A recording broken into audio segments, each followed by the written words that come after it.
Nesse vídeo nós vamos continuar o estudo dos polímeros, agora as características, aplicações e processamento. No capítulo anterior, nós estudamos a estrutura dos polímeros, cadeias moleculares, unidades repetidas, ramificações, ligações cruzadas, polímeros amorfos, polímeros semicristalinos. Agora nós vamos avançar para uma pergunta fundamental: como que essa estrutura influencia o comportamento do material? Quando a gente pensa em polímero, é comum lembrar de materiais muito diferentes entre si. Uma garrafa PET, uma sacola plástica, uma mangueira, uma peça rígida de PVC, uma borracha, espuma, fibra sintética. Todos são materiais poliméricos, mas apresentam comportamentos bastante distintos. Por isso, o primeiro passo é entender o comportamento mecânico dos polímeros, ou seja, como eles respondem quando submetidos a esforços. Quando aplicamos uma força em um material, ele pode se deformar. Essa deformação pode ser elástica, quando o material retorna ao formato original após retirar da carga, ou plástica, quando a deformação permanece. Nos polímeros, esse comportamento é muito sensível à temperatura, ao tempo de aplicação da carga e à velocidade da deformação. Vamos começar com o comportamento tensão-deformação. Em um ensaio de tração, aplicamos uma força crescente em um corpo de prova e observamos quanto que ele se alonga. A partir disso, obtemos uma curva tensão-deformação, igual fazemos para os metais. Para os polímeros, podemos destacar três comportamentos típicos. O primeiro é o comportamento frágil. Nesse caso, o material representa pouca deformação antes da ruptura. Ele pode até ser rígido, mas rompe com pequena deformação. Alguns materiais plásticos duros apresentam esse tipo de comportamento, especialmente em temperaturas baixas ou quando submetidos a carregamentos rápidos. O segundo é um comportamento plástico. Nesse caso, o material inicialmente se deforma de modo elástico, depois atinge uma região de escorregamento e passa a deformar de maneira permanente. Podemos pensar em uma embalagem plástica ou em uma garrafa PET sendo amassada. Ela não volta completamente à forma inicial, mas também não rompe imediatamente. O terceiro comportamento é o elastomérico. Os elastômeros são capazes de sofrer grandes deformações plásticas. Um exemplo simples é o elástico de borracha. Quando puxamos, ele se alonga bastante. Quando soltamos, ele tende a retornar ao formato original. Esse comportamento está associado à flexibilidade das cadeias moleculares e à presença de ligações cruzadas em uma quantidade adequada. É importante perceber que os polímeros, em geral, apresentam menor rigidez e menor resistência mecânica que muitos metais. Mas eles têm outras vantagens: baixa densidade, facilidade de conformação, boa resistência à corrosão, capacidade de isolamento e ampla variedade de propriedades. Um ponto essencial é que as propriedades mecânicas dos polímeros dependem muito da temperatura. Quando a temperatura aumenta, muitos polímeros ficam menos rígidos, menos resistentes e mais dúcteis. Isso significa que eles podem deformar, mas antes de romper. Quando a temperatura diminui, ocorre o contrário. O material tende a ficar mais rígido e mais frágil.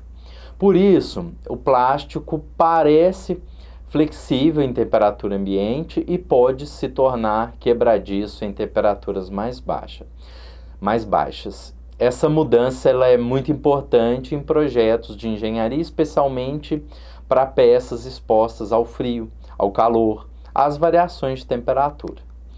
Outro fator importante é a taxa de deformação.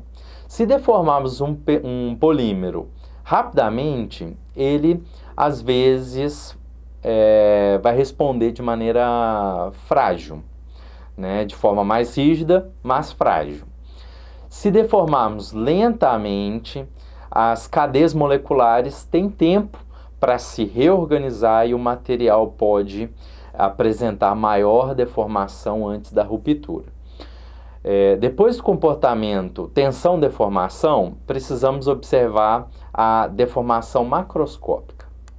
Em alguns polímeros termoplásticos, durante o ensaio de tração, pode surgir uma região localizada de deformação chamada estricção, um empescoçamento. Essa região, ela se estreita e pode se propagar ao longo do corpo de prova durante um ensaio de tração, o tracionamento, né? As cadeias moleculares, elas tendem a se alinhar na direção do esforço aplicado. Esse alinhamento molecular, ele é muito importante nos polímeros. Quando as cadeias ficam orientadas, o material tende a se tornar mais resistente naquela direção específica. Isso aumenta a resistência e ajuda a entender por que as fibras e os filmes poliméricos podem representar propriedades diferentes dependendo da direção em que são processados ou estirados, ou seja, o comportamento anisotrópico. Os polímeros não se comportam apenas como sólidos, elásticos ou líquidos viscosos. Muitos deles apresentam um comportamento intermediário chamado viscoelástico. Em um material puramente elástico, como uma mola ideal, a deformação aparece imediatamente quando aplicamos a carga e desaparece quando retiramos a carga. Em um material viscoso, como em um líquido espesso, a deformação ela depende do tempo. Quanto mais tempo a força atua, maior vai sendo o escoamento e, portanto, a deformação. Nos polímeros, essas duas respostas aparecem combinadas. Isso significa que a deformação depende do tempo da força aplicada. Um exemplo simples é uma prateleira plástica que fica deformada depois de suportar peso por muito tempo. No início, ela parece resistir à carga, mas depois observa-se o fenômeno chamado de fluência. Outro exemplo é a relaxação de tensão. Imagine uma borracha mantida esticada por muito tempo. Mesmo que a deformação seja mantida, a tensão interna pode diminuir com o passar do tempo. Isso também é típico do comportamento viscoelástico. Todo mundo já teve uma calça, uma roupa, com o tempo o elástico dela ficou frouxo, né? Portanto, ao projetar uma peça polimérica, não basta perguntar se ela suporta uma determinada carga, é preciso, enquanto engenheiros, a gente se perguntar por quanto tempo e em qual temperatura, em qual ambiente, qual a velocidade de aplicação da carga naquele polímero. Na sequência, eu vou falar da fratura dos polímeros. A fratura ela pode ser frágil ou dúctil. Em alguns polímeros, a ruptura ocorre com pouca deformação. Em outros, há deformação plástica significativa antes da falha. Alguns fatores favorecem a fratura frágil: baixa temperatura, alta taxa de deformação, presença de entalhes, trinques, defeitos, concentradores de tensão. E aumentamos o aumento da rigidez estrutural do material também. Em alguns termoplásticos, antes da propagação de uma trinca, pode ocorrer o fenômeno chamado de fibrilação.